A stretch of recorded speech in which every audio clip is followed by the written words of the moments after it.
अस्सलामुअलैकुम वरहमतुल्लाहि वबरकातुहू। यह जनाब नियागरा फाल है जिदा तुहानू सैर करान लगे हैं असी। फाल सामने नज़र आ रही है, वो फाल गिरती नज़र नहीं आ रही, इन्नी धुंध है वो फाल की वजह तो। लेकिन मैं कोशिश कराँगा सारी फाल दिखा सका तुहानू।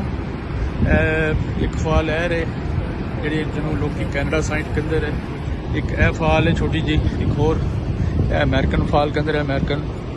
तो बेसिकली यह जो दरिया है नियागरा रिवर, ये दरम्यान छोटा जहा आईलैंड है। ये एक पास दरिया दो हिस्सों डिवाइड हो जाता है, एक इधर इस फाल से गिरता है दरिया आके, एक उधर गिरता है। उसके बाद यह दरिया थले तुम देख सकते हो दरिया बकायदा एक बोट भी नज़र आ रही है दरिया यह बोट लैके जाती है बिल्कुल करीब नियागरा फाल के कोल थले। सारे लोगों ने प्लास्टर की शीटा पहनिया हुई हैं तो मकसद सिर्फ ये है कि गिले ना होइए।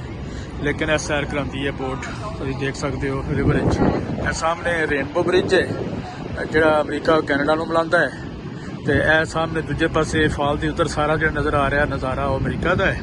तो हाँ मैं तुहानू कैनेडा की सैर भी करा दिना। इस फाल से तुम दाई तरफ देखते जाओ तो तुहानू कैनेडा नज़र आना शुरू हो जाएगा।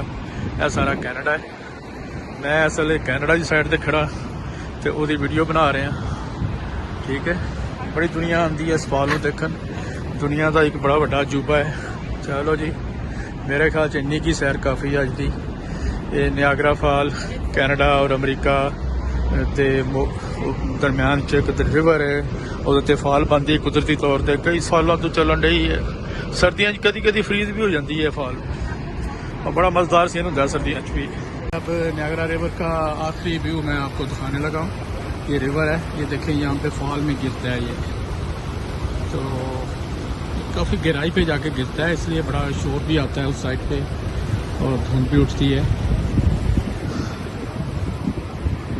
मिस्ट बनती है जो पानी की। आप देख सकते हैं ये मिस्ट उठ रही है।